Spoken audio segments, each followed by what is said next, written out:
Alright, we're picking up right where we left off with the last episode being a cliche like episode for a show, and we're doing the who stole what thing and who the cops and good cop bad cop routine stuff in this one.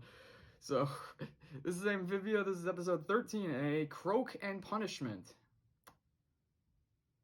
Yep, it's about what you would expect. So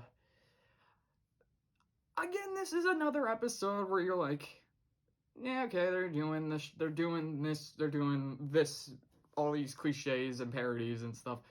And for the most part, it's fun. I mean, yeah, I mean, especially when we get to the end, I definitely didn't see the end coming, but, well, I mean, okay, well, let's go into this. So, it all starts when Sprig shows and this blue moon shell that he found that he wants to give to Ivy for her birthday. And I already like where this is going, because the episode where we met Ivy, by the end of it, Sprig had developed a crush for her. So I like how we're continuing with that with this. That it's her birthday, her birthday's coming up, and that Sprig got her a really nice gift. And immediately though, when Sprig's like, because the family has to do their chores on the farm, or they had to pick up Bessie's remains. Or, like, because she took some, dumps, so they have to clean that up, and they all have gas masks on. I love how they all have a specific gas mask. Even Anne has one that fits her. But, so, and like Sprig says, he doesn't want the shell to get dirty, so he logically, because this is a blue moon shell, it's very rare and it's a very precious thing, he obviously leaves it on a fence. I wonder why it actually got stuck. Okay, like, even Anne points out, like, oh, shouldn't you be more careful with that thing? I mean, you never know, anyone can just walk up and steal it, and Sprig's like, no, I trust my town, I believe that no one in this town could possibly take it. I mean, from what we've seen, yeah, I don't think anyone would take it, but at the same time, it's like,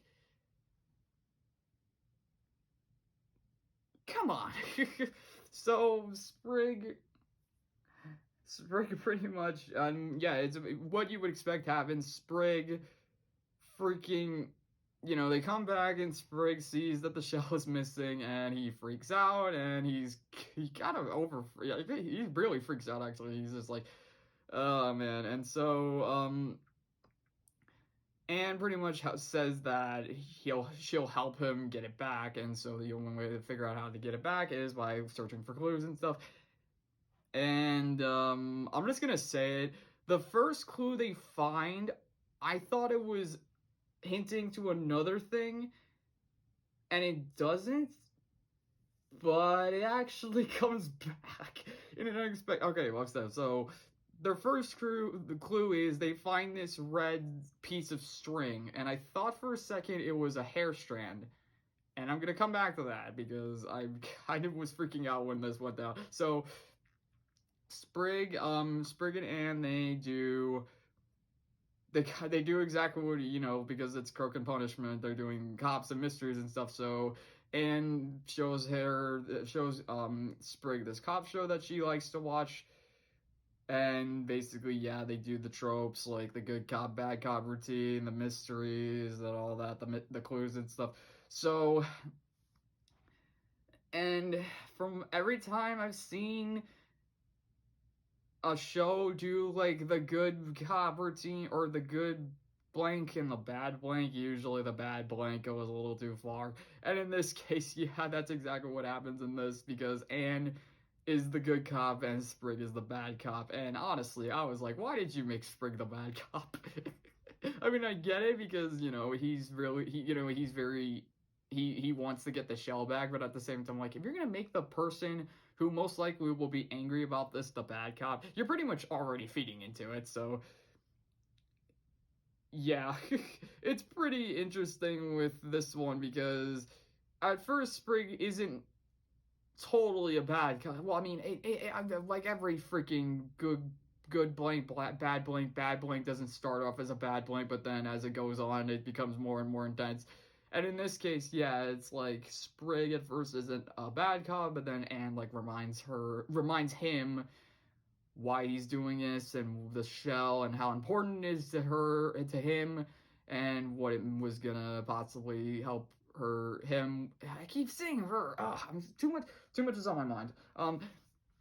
So Sprig, yeah, basically starts becoming and he goes nuts. Like at first he just yells at people, but then, and this is a pretty good joke because they're at the store, and and it's like, and then Sprig like takes something, and Anne just like flips a copper coin at at I forget his name. She flips a copper coin at the clerk, and I forget the guy's name, but you know who I'm talking about if you've seen this episode. She flips at the clerk and says, "Keep the change," and then they're walking away, but then the clerk's like, "Actually, this isn't enough," and then Anne just comes back, just dumps a bunch of money. I don't know why. It's small jokes like that that are funny, and yeah, it's one of those that just stuck out to me, and I'm like, yeah, that was kind of good. But so yeah, Sprig continues to take it a little too far, and he really he comes to they go back to the bakers. How they go back to the bakers because the Doman, yeah, and so they're like, where did you get? They're like, where is this? And it's like, you bought this string. Why? And it's like, well, because I use it to tie up my bread. And it's like, can you show us the list of everyone that you gave her bread? And it's like, I can't. It's a part of the oath. And then Sprig's like, okay, then. Then he takes the Doman's favorite apron and just like holds it over the fireplace. And he's like, wouldn't be a shame if this goes burn. And it's just like, Sprig, you kinda okay. So, and it's about what you would expect. They go and interrogate pretty much everyone in town, and each person they interrogate, Sprig just snaps at each one, and, Anne's like, okay, you're taking bad cop a little too far, and Sprig even gets to the point where he's got, also, like, the whole thing, they have these fake mustaches, and they have, like, the slick hair. But Sprig, then now has the point where he's holding a coffee mug and he's got a donut and he's just like, he just like eats the donut and then he like takes a sip and he's like, there's actually nothing in here actually. But the last person they go to is this new character called Gunther, and yeah, I can tell but just by the look of his place he wasn't gonna be the thief.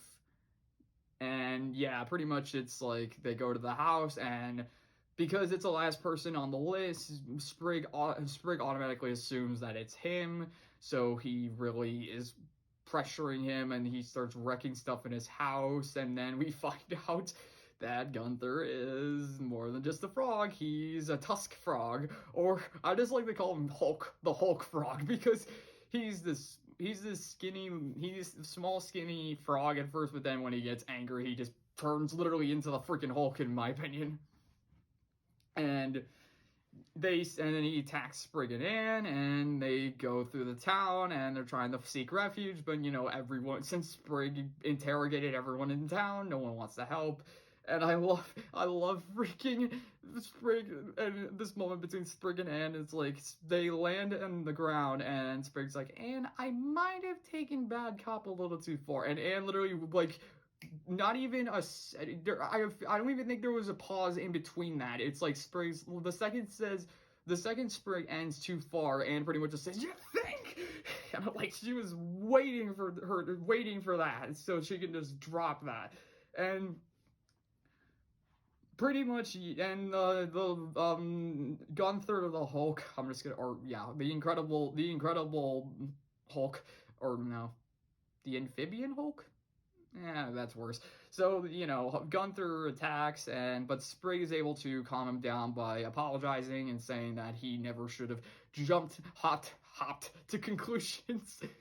And, and that's kind of the thing of the episode, is you can't make assumptions about everything because you don't know. You really it's weird because it's like you think you know people, and like for some people, like your friends, like you think you know your friends, but then there's something that could possibly surprise you. And then there's obviously other people that you've never met, and you shouldn't be making assumptions of a person you've never met before. So it's interesting that, and so yeah, that's kind of the lesson of this episode.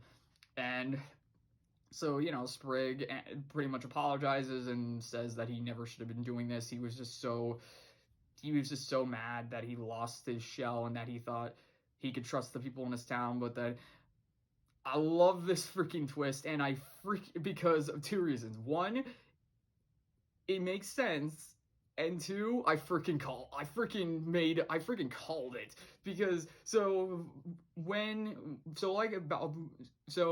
they get back to the house and they find the shells there, and they're like, wait, what? And then Ivy hops in and says, like, she found the shell on the fence, said it was a little dirty, so she took it back to her place and got it cleaned, and so she brought it back for Sprig. And I love that because, yeah, that is something Ivy would do, I guess. And just the fact that even she could have, like, and just, yeah, I feel like that would be something Ivy would do for Sprig. She would help him out and just do a nice little thing for him. But the other thing is, yeah, I freaking called that because the string, like I said before, when they found the string as the first clue, I thought it was a red string, but I thought it was a hair. I thought it was like a strand of hair, and I'm like, oh, that looks like Ivy's hair. And I'm like, yeah, so when they show it's Ivy, I'm like, oh my freaking... I love it when I call stuff like that. I mean, I don't know if that was intentional or not. But it's just that little... It probably was not intentional at all, and I just got super lucky with that guess. But still, I mean, I like it. I thought that was fun. I thought that was a cool moment. But yeah, all right. I just wanted to say that. I'm a genius. Yeah, no, I'm not. All right. Well, yeah, and so Sprig it's weird. So yeah, Ivy gives the shell back to Sprig, but then Sprig's like, well, I mean, thanks, but happy early birthday. So he gives it to Ivy, but then Ivy says like, oh, it's great, but I'll leave it here. She puts it on the front door and says, this way I will know when I get closer to your house because I can see the shine of the shell. And this makes Sprig blush. It's just like, and then Ivy leaves and Sprig's just like, I don't know why I love it when they do stuff like that. Like, if you've seen my Owl House vlogs and you know what I'm talking about when I say that, you know how much fun about those moments were. But yeah, I'm really excited to see these. I hope Sprig and Ivy become something at least. I mean, I think Ivy's a really cool character from what we've seen of her so far. And just this episode in general really was interesting. I mean, the lesson was a good lesson. It's just the fact that this was a freaking cop and mystery shtick. So yeah. Alright, well, hope you guys enjoyed that video, and we'll see you in the next one.